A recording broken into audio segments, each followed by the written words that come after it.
Hello, Facebook. This is Stella Scott. You are at The Energized Me. And this is What's Your Question?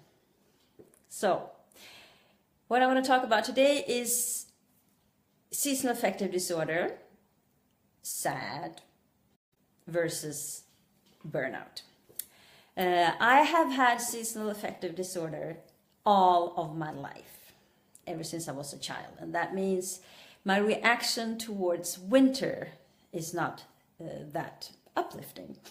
But I have also had burnout. That was in 2005, and then I had like a year to recoup, which was a very interesting experience. And there is most definitely a difference between the two. So if you've not been here before, I do this every Thursday.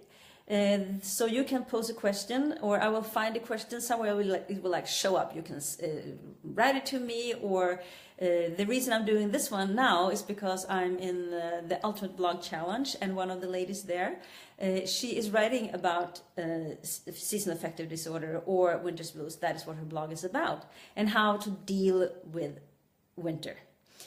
So then I thought, yeah, right, there is something here, and I have done this in Swedish once. So I decided to do this also for my English-speaking audience, and since there are people all over the world, from Australia and from Sweden and from South America, there's like people all over the place. So I just decided to put it here at this hour because I cannot adjust to the whole world at the same time. When you like something, when you hear something that's interesting, just click the heart, click a like, click a wow, click a sad face if you need. Click an angry face if you get angry, but just, keep the engagement going. Write stuff down here while I'm talking. That way also Facebook will know that you are interested in what I'm saying and what I'm doing here, and that you want to get some updates every once in a while.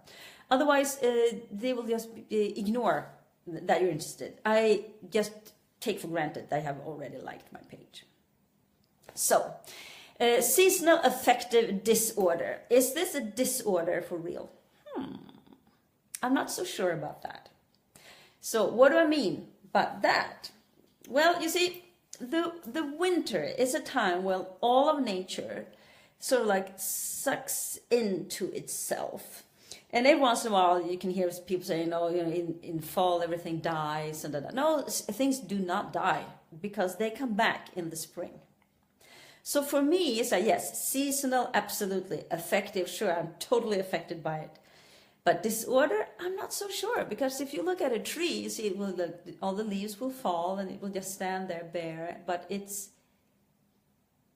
doing something. I don't know what I should call that, but like recouping or re-energizing itself, or resting, or taking it, peacefully and calm through the winter season, to be able to come out on the other side energized, alive, kicking, creating new leaves and berries and flowers and whatever is like, not in that order. Leaves, flowers, or perhaps flowers first, then leaves, and then berries.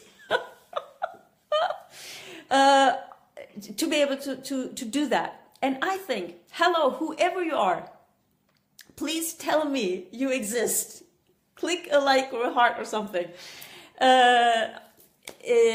So I should stop being so excited by people showing up. Or at least getting so messed up in my head. But that is also part of the winter, of this thing. Is that the brain works in a slower way, and I don't think that is bad. As I said, I think it's natural to calm down and be in this lower pace and this slower pace, and come back in the spring. When it comes to burnout, it doesn't work like that at all.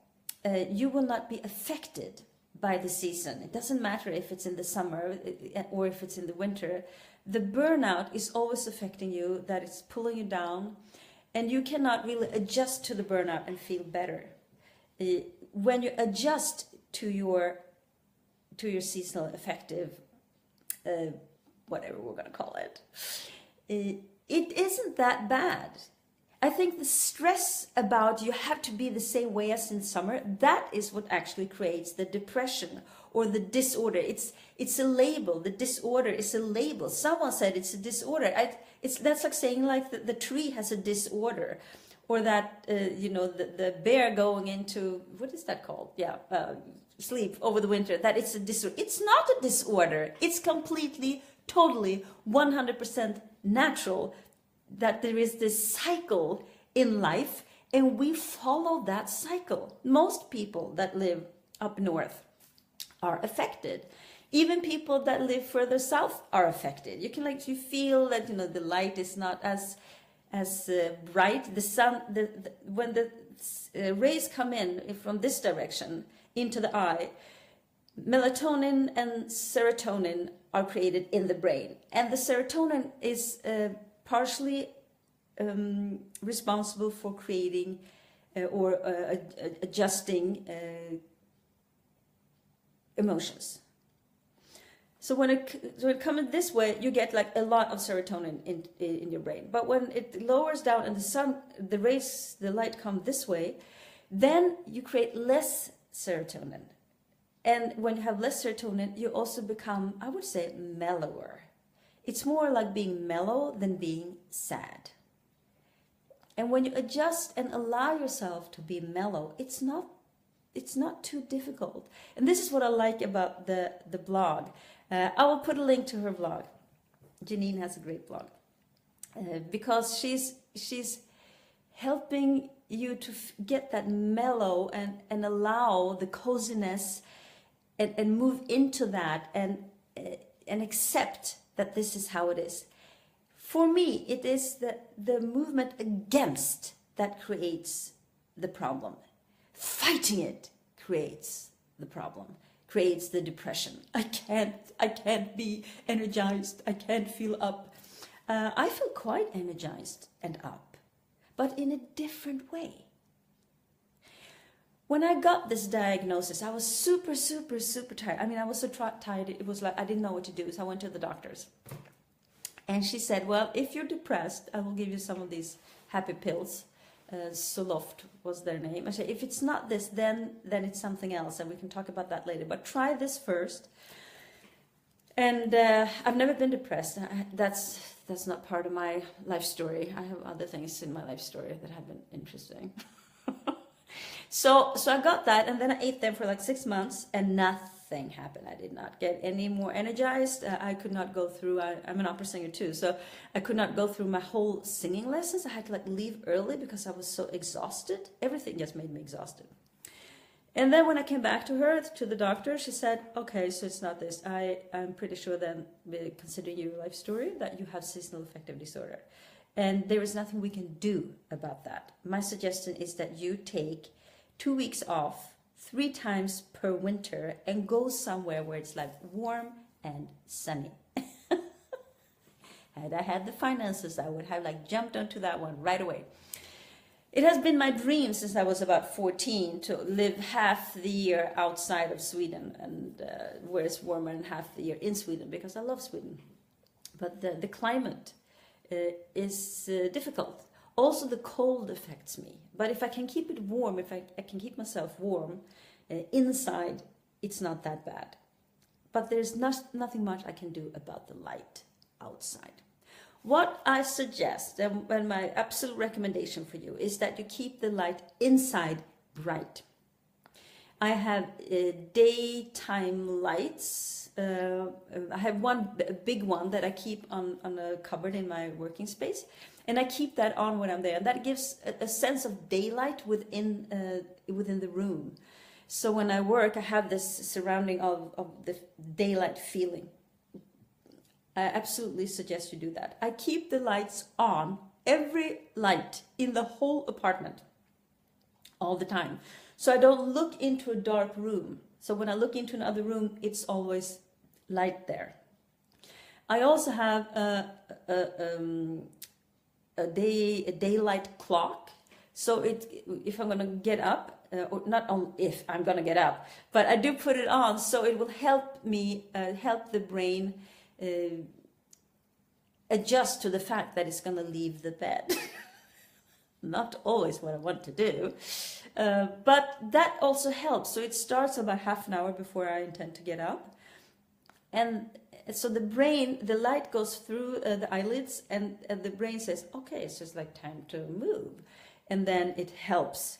And then it stays on for about 2 hours, and it's really bright. And you keep it close to your bed. That is really good. I absolutely suggest you do that. And you can also have a lamp like that, a daytime lamp, on your desk. So, and keep it close. But if you're really close to it, like this, then it's not. Don't have it too long, like I don't know, half an hour or something. But if you keep it a little on a distance, you can keep it there. That helps the light, the right kind of light, because it has like different wavelengths in the winter than it has in the summer. So a lot of light and a lot of daytime light, and those light bulbs and fluorescent lights, I think it's called, they are a little more expensive, but so worth investing it. So do that. The thing with Burnout, that those lamps and those lights will not change anything. So it's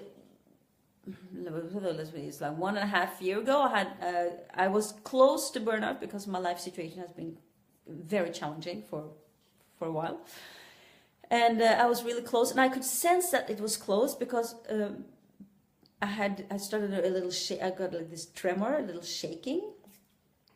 When you have burnout, you usually get problems with balance. You get tunnel vision, shaking. I think I wrote some stuff down here. Memory loss. Your emotions get like really down. You start like crying, and or you can like lose your temper very easily. That is usually not connected with the seasonal affective situation. If you just allow yourself to be where you are, you will be fine. You will not have shaking. You will not have tunnel vision. You will not have memory loss. It's just that your brain works slower. It might take a little longer for you to remember things. It might take a little longer for you to do things. And it might be that you will have to decide, shall I do this or do that? When you have seasonal implications, you also usually have a little more craving for carbohydrates. And a lot of people gain weight during winter, but they lose it when it gets light and warm again. If you have a burnout symptom, then that does not affect you. I mean, if you eat carbohydrates or not. Usually it's difficult to cook. It's difficult to even find out what you want to cook, what you want to eat. Even or to feel. Your taste buds can be affected, because burnout is a brain damage. Yes, you have been working your brain so hard that it got damaged. It can heal 100%. I healed mine 100%, but you have to give it time. Sometimes it takes much longer. It only took me a year. It can take several years, but it can absolutely heal all the way back. And I'm not a doctor. So I'm not saying this from that position, but we get programmed with that we cannot heal the brain, and we can. The brain can heal if we create the right circumstances for it. But when you have, the winter's blues, that it's not a brain damage. It's not even unnatural, as I've said before. It's absolutely natural to be a little slower and going down in pace. So let me see if I have been like saying things that I want to say. Not because I have this little thing going on with me in this time of year, but because it's good to know if I remember what I want to say.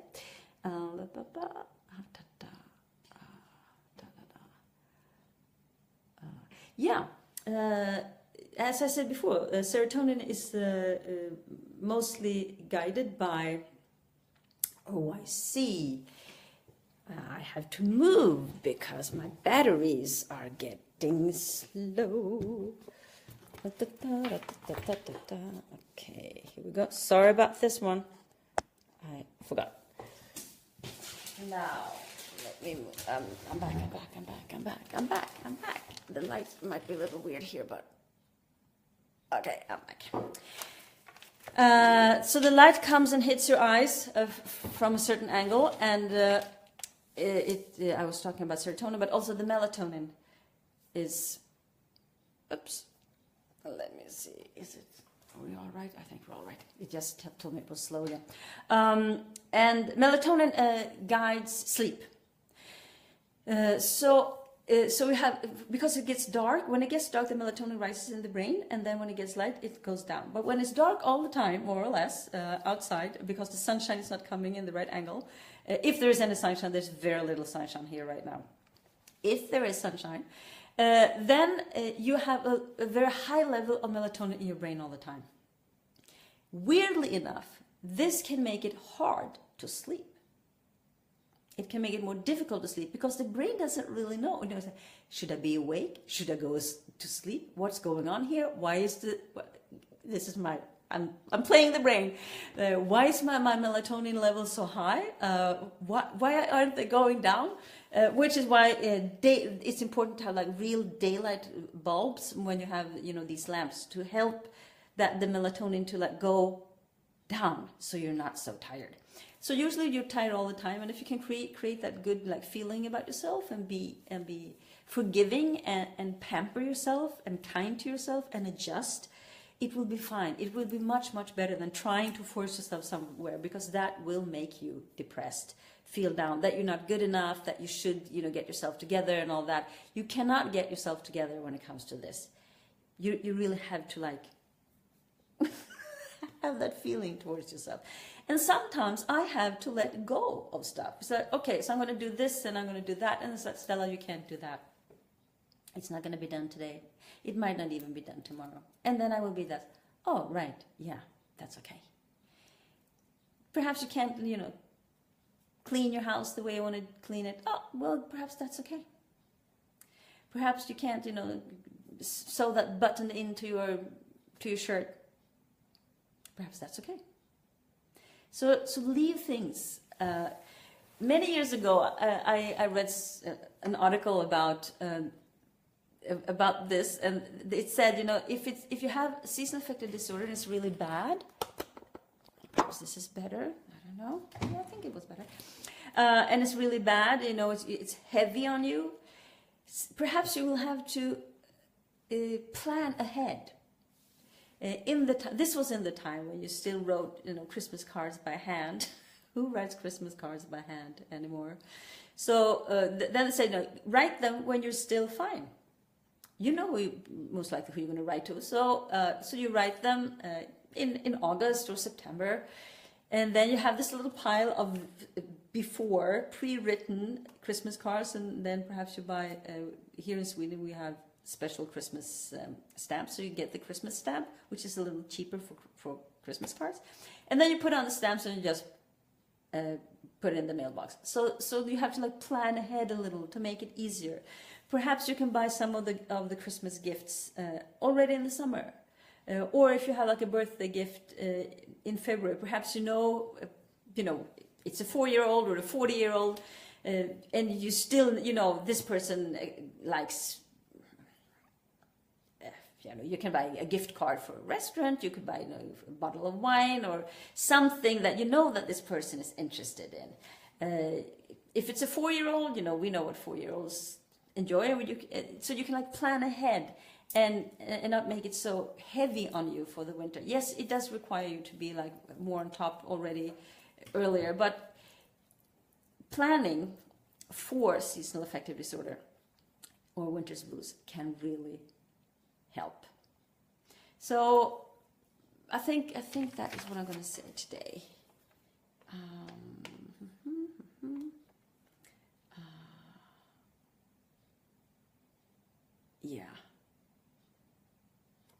Yeah, I think that's about it. So if you have this, you will have the same kind of symptoms coming back at the same time of year every year, and you probably had it for all of your life. If you're afraid or think you might be closer to burnout, then it's new. It's like new sensations, and it's more physical. and you cannot get out of them by pampering yourself. So I would say those are the differences. When you have questions about this, because might have been a little like, always feel when I do this in English, I feel like I'm like just rambling on. And then when I listen to it, it doesn't sound as bad. But I always feel when I sit here that I'm just blah, blah, blah, blah, blah. I have no idea if that is how you perceive it. You can always tell me below how you perceive these "What's your question?" talks of mine. But if you have questions, when you have questions, you can write them here, or you can private message me here at The Energized Me. And absolutely, run over to the blog, the Hygge blog. I don't remember the name of her blog, but I will put a link here. And give her a comment and give her some appreciation, because it's a very nice blog. And I will, of course, also put the link to my blog here. So, see you next week. And if you have questions about anything that has to do with stress, with sleep, with well-being in general, talk to me. Bye for now.